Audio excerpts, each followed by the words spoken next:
உங்களுக்கு ஓகே தானே? எதுவும் ப்ராப்ளம் இல்லையே? எதங்க கேட்குறீங்க? எனக்கு புரியலையே. அதான் நம்ம சாரு ப்ராஜெக்ட்டுக்குன்னு சொல்லி அனுப்பிச்சிருக்காங்க. ஆனால் நம்மளை ஹஸ்பண்ட் அண்ட் ஒய்ஃப்னு சொல்லியிருக்காங்க. அதுக்காக தான். அதெல்லாம் ப்ராப்ளம் இல்லைங்க. சாரு சொல்லி தானே அனுப்பிச்சாங்க. அந்த அரசியல்வாதி ரொம்பவும் பக்தியாக இருப்பார். அதனால் இது கல்யாண மண்டபம் வேற கன்ஸ்ட்ரக்ஷன். அதனால் ஹஸ்பண்ட் அண்ட் ஒய்ஃபாக இருந்தால் தான் அவருக்கு மங்களகரமாக இருக்கும்னு நினைக்கிறாரு அப்படின்னு சொன்னார். ப்ராஜெக்டெல்லாம் ஓகே ஆச்சு. நீங்கள் போய் மற்ற விஷயத்தெல்லாம் பேசிவிட்டு செக் வாங்கிட்டு வந்துருங்கன்னு சொன்னாங்க. ஆமாங்க, இதே தான் என்கிட்டையும் சார் சொன்னாங்க. இருந்தாலும் ஹஸ்பண்ட் அண்ட் ஒய்ஃப் அப்படின்னு சொல்கிறப்போ ஒரு மாதிரி இருந்தது. அதான் உங்களுக்கு ஓகே தானே? அதெல்லாம் ப்ராப்ளம் இல்லைங்க. நம்ம ப்ராஜெக்டுக்காக தானே சொல்கிறோம். அதனால் ஒரு பிரச்சனையும் இல்லை. சரிங்க. ஒரு மாதிரி ஆக்குவடாக இருக்குது. இவருக்கு ப்ராஜெக்ட்னா அந்த வேலையை மட்டும் பார்க்க வேண்டியதானே? ஏன் ஹஸ்பண்ட் அண்ட் ஒய்ஃப் தான் ஸ்டார்ட் பண்ணணும்னு நினைக்கிறாரு? அண்ணனே வந்திருக்கலாம். இன்றைக்கின்னு பார்த்து ஹாஸ்பிட்டலில் செக்கப் போனோம், ஆனவும் கூட்டிகிட்டு போகிறேன்ட்டாரு. இல்லைன்னா அவராது வந்திருப்பாரு. இப்போ ஒரு மாதிரி இருக்குது. சரி, கொஞ்ச நேரம் தானே, ப்ராஜெக்டை முடித்து பேசிட்டு கிளம்பிட வேண்டியதான். ஆனால் என்னதான் இருந்தாலும் இன்னொருத்தவங்க முன்னாடி நாங்கள் 2 ஹஸ்பண்ட் அண்ட் ஒய்ஃபு அப்படின்னு எப்படி போய் சொல்ல? வேலைன்னு பார்க்க வந்தா வேலையை தவிர எல்லாத்தையும் பார்க்க வேண்டியது இருக்குது. சரி, ப்ராஜெக்ட் தானே, அவர் வந்ததும் சட்டுப்பட்டுன்னு பேசி முடிச்சுட்டு இந்த இடத்த விட்டு ஓடிட வேண்டியதான். ஒரு மாதிரி அக்கோடாக இருக்குது. கொஞ்ச நேரம் கூட என்னால் இங்கே இருக்க முடியலம்மா. இல்லைப்பா, எப்போ வந்தீங்க? டீ எல்லாம் குடிச்சிங்களா? குடிச்சேன் சார். வணக்கம். உட்காருங்க. நான் ஃபார்மாலிட்டிஸ்லாம் எதிர்பார்க்க மாட்டேன். உட்காருங்க. ஏம்மா உட்காருமா. ஏம்மா நின்றுக்கிட்டே இருக்கேன்? உட்காரு. நான் வேணா சேர் எடுத்துகிட்டு வர சொல்லவா? சார் இருக்கட்டும் சார். நான் பஸ்ஸில் உட்காந்துட்டே தான் வந்தேன்னா கொஞ்சம் கால் வலிக்குது. நான் நின்றுக்கிறேன். எனக்கு இது கொஞ்சம் கம்ஃபர்டபுளாக இருக்குது. அப்படியா? சரிம்மா, ஒன்றும் பிரச்சனை இல்லையா? வேணா நான் சேர் போட சொல்கிறேன். இல்லை சார். இல்லை தேங்க்ஸ் சார். வேணாம். சரி. என்ன எப்படிப்பா உங்கள் வேலையெல்லாம் எப்படி போகுது? உங்கள் சார் எப்படி இருக்காரு? நல்லா இருக்காங்க சார். உங்களை ரொம்ப தான் கேட்டதாக சொல்ல சொன்னாங்க. இன்றைக்கி அவங்க வந்திருப்பாங்க. அவங்க ஒய்ஃபுக்கு ஹெல்த் செக்கப் இருக்கிறதுனால ஹாஸ்பிட்டல் போயிருக்காங்க. அதனால தான் வர முடியல. ஆமாம், உங்கள் சாரை கையிலே பிடிக்க முடியலையே. ரொம்ப பிஸியாக இருக்காரோ? அப்படி இல்லை சார். சில நேரத்தில் பிஸியாக இருப்பாங்க, சில நேரத்தில் ஃப்ரீயாக இருப்பாங்க. இன்றைக்கி சொல்லி தான் அனுப்பிச்சாங்க, ரொம்ப கஷ்டமாக இருக்குது, சார் கூப்பிட்டு வர முடியலன்னு. அப்படியா? சரி. நான் அவர் ஒய்ஃபு வந்திருந்தா இன்றைக்கி மங்களகரமாக இருக்குன்னு நினச்சேன். அவர் ஃபோன் பண்ணி சொன்னார், என் ஆஃபீஸில் ஒர்க் பண்ணுறவங்க அவங்க ஹஸ்பண்ட் அண்ட் ஒய்ஃப் தான், அவங்கள வச்சு ஆரம்பிக்கலாம் அப்படிங்கிற மாதிரி சொன்னார். அதனால் அவங்ககிட்ட செக்கை கொடுத்துருங்க அப்படின்னு சொன்னார். அப்போ சரி அப்படின்னு சொல்லியிருந்தேன். நீங்கள் 2 புருஷ பொண்டாட்டி தானே? கல்யாணம் எத்தனை வருஷம் ஆகுது? எத்தனை வருஷம் ஆகுது? இது என்னப்பா, 2 பேரும் ஒரே நாள் தானே கல்யாணம் பண்ணீங்க? உனக்கு தெரியாதா? சார் அவர் மறந்துருப்பார். 2 இயர்ஸ் ஆகுது சார். எங்களுக்கு ஒரு பாப்பா இருக்குது. அடேங்கப்பா, என்னம்மா நடிக்குது! இந்த பிள்ளை இப்படி பேசணும்னு நான் நினச்சி பார்க்கலையே. தட்டேன்னு அம்மா 2 வருஷம் ஆகுது, ஒரு பிள்ளை இருக்குன்ட்டாரே. அப்படியா? சரி, ரொம்ப சந்தோஷம். சார், ஃபர்தராக கொஞ்சம் டீட்டெயில்ஸ் எல்லாம் நீங்கள் கேட்க வேண்டியது இருக்குதுன்னு சொன்னாங்க. நீங்கள் கேட்டிங்கன்னா நாங்கள் டவுட்ஸ் எல்லாம் கிளியர் பண்ணிடுவோம். ஆமாப்பா, கொஞ்சம் எனக்கு அதில் டவுட்ஸ் இருக்குது. நீங்கள் எப்படி டிசைன் பண்ணியிருக்கீங்க, என்னென்னலாம் இருக்குது, அதெல்லாம் கொஞ்சம் காட்டுங்க. நான் மேற்கொண்டு என்னென்ன பண்ணணும் அதெல்லாம் நான் சொல்லிடுறேன். இந்த காட்டுறேன். இதான் சார் நம்ம பிரிண்ட்டு. இதுபடி தான் கன்ஸ்ட்ரக்ஷன் எப்படி இருக்கணும் அப்படின்னு நாங்கள் டிசைன் பண்ணியிருக்கோம்.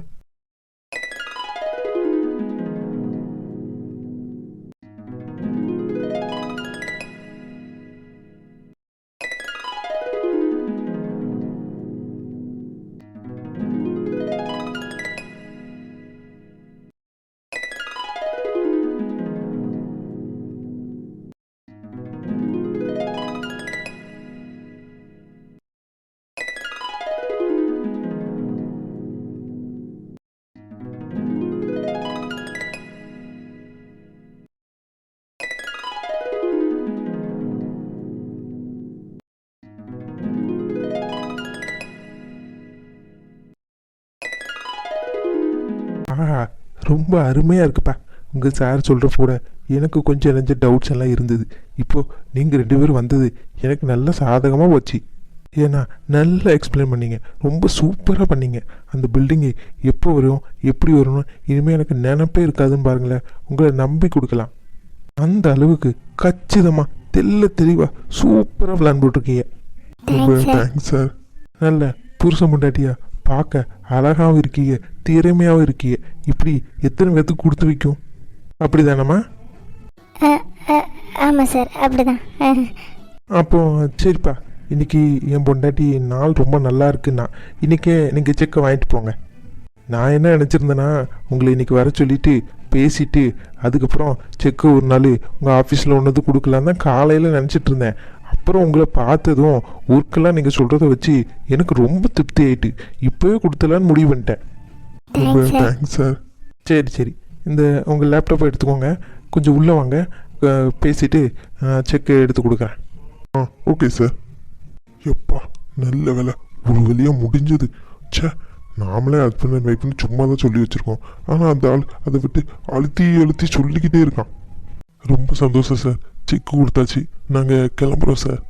ஆமாம் சார், உங்களை பார்த்ததில் ரொம்ப சந்தோஷம். Thank you sir. இருங்கப்பா, இருங்க.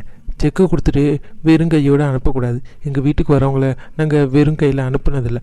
அதான் என் பொண்டாட்டி தேங்காய், பூவு, குங்குமம் எல்லாம் கொடுக்குறா, வாங்கிட்டு போங்க. சரிங்க சார். இந்தாம்மா, நல்ல புருஷன் பொண்டாட்டியா லட்சணமாக வந்திருக்கியே. ஆனால் நெத்தியில் குங்குமம் வைக்கல, பூ வைக்காமல் வந்திருக்கேன். இந்த காலத்து பிள்ளைகள் எங்கே கேட்குறீங்க? அவங்க வாட்ட அலையிறீங்க. நீங்கள் பழைய கால பாரம்பரியெல்லாம் தெரிய வேண்டாமா? சாரி மேடம், நீங்கள் கொடுங்க, நான் வச்சுக்கிறேன். கொஞ்சம் வேலை பிஸியில் மறந்துட்டேன். அடப்போமா, என்னம்மா வேலை பிஸி? என்ன வேலை இருந்தாலும் மங்களகரமாக எங்கே போனாலும் கிளம்பி போகணும். இனிமேல் இப்படி வராது என்னம்மா? யார் வீட்டுக்கு போனாலும் நல்ல நெத்தியில் குங்குமம் வச்சு பூ வச்சுட்டு போ. சரிங்க மேடம், இனிமேல் ஞாபகம் வச்சுக்கிறேன். கொடுங்க மேடம், நான் பூவும் குங்குமமும் வச்சுக்கிறேன். இருமா, அதான் அவன் வீட்டுக்காரர் பக்கத்தில் தானே இருக்காரு, அவரை பூவும் போட்டும் வச்சுட சொல்லு. என்ன ரெண்டு பேரும் மூஞ்ச பார்க்குறீங்க? புருஷன் பொண்டாட்டி தானே, வச்சு விடுப்பா. என்னங்க, இவங்க புருஷன் பொண்டாட்டி தானேங்க. மங்களமாக ஒரு விஷயம் ஆரம்பிக்கிறோம், இவங்கக்கிட்ட செக்கு கொடுத்தா தான் நல்லா இருக்குன்னு வர சொல்லியிருக்கீங்க. இவங்க இன்னும் மூஞ்ச பார்க்குறாங்க. நிஜமாவே புருஷன் பொண்டாட்டி தானே? ஆமாம்மா, இதில் என்ன டவுட்டு? அவங்க ஏதாவது வேலை பிஸியில் அப்படி இருப்பாங்கம்மா, நீ கொடு. ஆமாம் மேடம், புருஷன் பொண்டாட்டி தான். கொடுங்க, நான் வச்சு விட்றேன். சாரிங்க, எனக்கு வேறு வழி தெரியல. இவங்க புருஷன் பொண்டாட்டி இல்லைன்னா கான்ட்ராக்டை க்ளோஸ் பண்ணாலும் பண்ணிடுவாங்க. அண்ணங்கிட்ட என்னால் திட்டு வாங்க முடியாது. சரி, என்ன பண்ணுறது, வச்சு விடுங்க.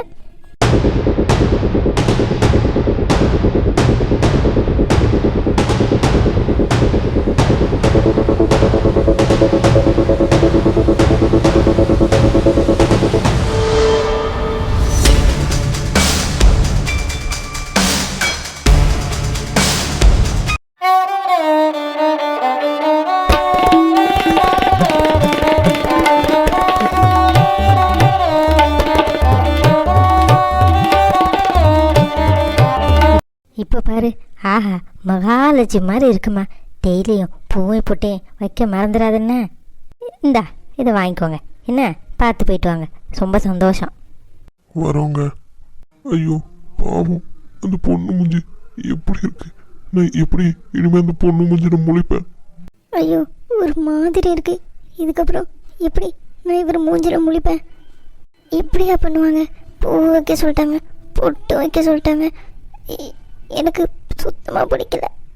சே, நான் அந்த பொண்ணுக்கு என்ன பதில் சொல்லுவேன்? வெளியே வந்து கேட்டா நான் என்னன்னு சொல்ல முடியும்? சே, இன்னைக்கு நான் இங்கே வந்திருக்கவே கூடாது.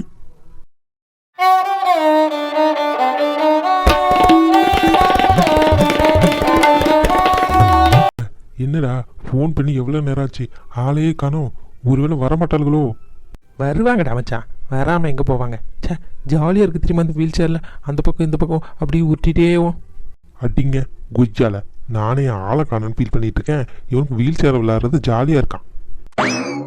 டேய் மச்சான், நான் ரெடி. அவள் வந்த உடனே நான் கொஞ்சமாக அப்படியே ஐஸை க்ளோஸ் பண்ணிவிட்டு அப்படியே ஒரு மாதிரி வீக்காக இருக்கிற மாதிரி பேசுகிறேன், ஓகேவா?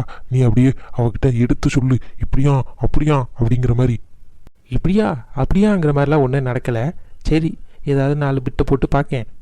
வேணும்னா இப்படி சொல்லவா, பேஷண்ட்டோட கண்டிஷன் ரொம்ப சீரியஸாக இருக்குது, ஒரே ஒரு மெடிசன் மட்டும் இருந்தால் தான் அவங்கள காப்பாற்ற முடியும், அது உங்கள் காதல் தான் அப்படின்னு சொல்லிடுவா. என்ன நக்கலா? பின்ன என்னல, சாதாரண ஃபீவர், இது எப்படி எலாபரேட் பண்ணி சொல்ல முடியும்? காய்ச்சல்லாம் வந்து படுத்து கிடக்க 4 டிப்ஸ் போட்டிருக்காங்க, வேணா 2 நாள் காய்ச்சல்லாம் ரொம்ப அதிகமாக குதிக்குது இருக்க சொல்லியிருக்காங்கன்னு வரைக்கும் வேணால் விட்ட போட முடியும், அதுக்கு மேலாம் ஒன்றும் சொல்கிறதுக்கு இல்லை. சரி என்னத்தையா சொல்லு, ஆனால் உளறியில தொலைஞ்சிடாத, நம்ம நடிக்கிறோன்னு. நான் ஏன் சொல்ல போகிறேன், எனக்கு வேறு வேலை இல்லை. ஆளுக்கு வந்ததும் நீ பேசி என்னவும் பண்ணு, நான் வாட்ட இந்த ஓரமாக படுத்து தூங்க போகிறேன். நல்ல நடு சாமத்தில் எரிஞ்சு கூட்டு வந்துட்டு தூக்கமாக வருது மச்சான். சை, இப்படி ஒரு பைத்தியக்காரன ஃப்ரெண்டாக வச்சுருக்கோம், உருப்படிக்க ஆக மாட்டான் போல, சொத்தப்பாமல் இருந்தால் சரி. டேய் மச்சான், சவுண்டு கேட்குதுடா, பரவாயில்ல போல. ஆமாம், டேய் அப்படியே படுத்துக்கோ, அப்படியே சோகமாக இரு. டேய் ரவி, என்னடாச்சு இப்போ எப்படி இருக்க? சே, நாங்கள் என்னம்மா ஏதானும் பயந்து போய் வந்தோம் தெரியுமா? பரவாயில்ல, ஓகேவா தான் இருக்கிறீங்க. ஏதே என்னமோ ஏதோன்னு ஓடி வந்தாங்களா? நல்ல ஃபுல் மேக்கப்பில் வந்திருக்காளுங்க, பேச்ச பார்த்தியா? அச்சோ, டாக்டர் என்ன சொன்னாங்க? ஒன்றும் பிரச்சனை இல்லையே? டாக்டர் 2 கிட்னியும் இவனுக்கு ஃபெயிலியரா, இன்னும் உயிர் வாழ்றதே கஷ்டம், 1 மாதத்துக்கு இருப்பேன்னு சொன்னார். என்ன பின்ன என்னம்மா, காய்ச்சல் தான், 2 நாள் சரியாயிருன்னு சொல்லியிருக்காங்க. ட்ரிப்ஸை போட்டதுக்கப்புறம் வீட்டுக்கு போக சொல்லியிருக்காங்க. டேய் மச்சான், லூசுப்பா இல்லை, இன்னும் ஏதாவது எக்ஸ்ட்ரா போடுடா, இல்லைன்னா கிளம்பி போயிடுவாள்க. அப்படி சொல்கிறியோ? இப்போ பாரு. சே, இவ்வளோ தானாக்கும், இதுக்கு நாங்கள் கஷ்டப்பட்டு எப்படி ஓடி வந்தது தெரியுமா? இவங்க வீட்டில் வேற விடலை, அங்கே போகிறோம் இங்கே போகிறோன்னு போய் சொல்லிட்டு ஓடி வந்திருக்கோம். இல்லை நீங்கள் எதாவது சொன்னால் பயந்துருவீங்கள்ல, அதுக்காக தான் அப்படி சொன்னேன். கொஞ்சம் டெஸ்ட் எல்லாம் எடுத்திருக்காங்க, கொஞ்சம் ஹெவி ஃபீவர் தான் போல், 1 வாரத்துக்காவது பெட் ரெஸ்ட் எடுக்கணும்னு சொல்லியிருக்காங்க. அச்சோ, எப்படி ரவி, நல்லா தானே இருந்த, எப்படி ஆச்சு உனக்கு இப்படி? எங்கங்க சொன்னால் கேட்கணும்ல, நீங்கள் சொல்லி கொடுத்தனால படிக்கணும் ஆர்வத்தில் ஒரே புக்கை வச்சு படிச்சுக்கிட்டே அலையிறான், சாப்பாடு கூட சரியாக சாப்பிட மாட்டேங்கிறான். டேய் ரவி, அப்படியா நீ படிக்கிற? அப்படி படித்தா எனக்கு சந்தோஷம் தானே, ஆனால் இப்படியா காய்ச்சல் வர அளவுக்கு படிப்பேன்? ஓகே ஷாலினி, இப்போ கொஞ்சம் ஓகேவா இருக்கு நீ வந்ததுக்கப்புறம். ஐயோ, ரொம்ப சந்தோஷம். இப்போவாது கொஞ்சமாவது ஃப்ரீயாக ஃபீல் பண்ணுறேன், இது போதும். இனிமே ஒழுங்காக படிக்கிற டைம் படிக்கணும், சாப்பிட்ற டைம் சாப்பிட்ணும், புரியுதா? டாக்டர் சொல்கிற மாதிரி ஒழுங்காக கேளு, ஹெல்த்தை ஃபஸ்ட்டு ப்ரியாரிட்டியாக வை, நல்லா சாப்பிட்டு டேப்லெட் போட்டு நல்லா ரெஸ்ட் எடு, புரியுதா? ஓகே, கொஞ்சம் வாட்டர் வேணும். அந்த பக்கம் இருக்குது ஷாலினி, எடுத்துக்கொடு. உன் கையில் தான் விட்டமின் சி பூஸ்ட் இருக்குது, அதை வாங்கிட்ட கேட்குறான். ஏய் மகனை, இன்ச்சு வந்த மிதிச்சிரும் பார்த்துக்கோ, மூடிட்டுரு. போதுமா ரவி, போதுமா? போதும். அடேங்கப்பா, என்ன ஒரு நடிப்பு!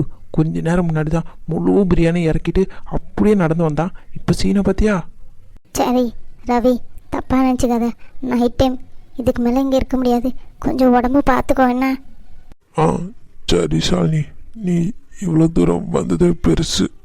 எனக்கும் ஆசை தான் கொஞ்ச நேரம் இருந்து உன்னை பார்த்துக்கணுன்னு, ஆனால் வீட்டில் யாராவது சொல்லுவாங்க, அதனால் உடம்பு பார்த்துக்கோ, முடிஞ்சா நான் நாளைக்கு கண்டிப்பாக வருவேன். இல்லை நாளைக்கு வரைக்கும்லாம் டாக்டர் இங்கே இருக்க சொல்ல வீட்டுக்கு போக சொல்லிட்டாரு, வேணும்னா வீட்டில் வந்து பார்த்துக்கிறேன்னு சொல்லியிருக்காரு. ஏப்பா, நாளைக்கு வேறு இந்த கொடுமையை பார்க்கணுமா? நாளைக்கு வரல இங்கே இருக்க முடியாதுப்பா. ஆமாங்க, உடம்பை நல்லா பார்த்துக்கோங்க, வேணும்னா நாளைக்கு நாங்கள் வேணால் உங்கள் வீட்டுக்கு வந்து பார்க்குறோம். என்னது வீட்டுக்கா? அது சரி, நாமளே நாடகம் போட்டுட்ருக்கோம். எம்மா இவங்க வீட்டுக்கு வந்தாங்கன்னா அவ்வளோதான், விளங்கிட்டோம், இங்கேயே இதை ட்ராப் பண்ணிட வேண்டியதான். வீட்டுக்கா? வேணாங்க, நான் பார்த்துக்கிறேன், நான் சரியாயிருவேன்னு நினைக்கிறேங்க, பார்த்துக்கிறேன். சரி ரவி, நான் வரேன், பார்த்துக்கோண்ணே. சரிம்மா.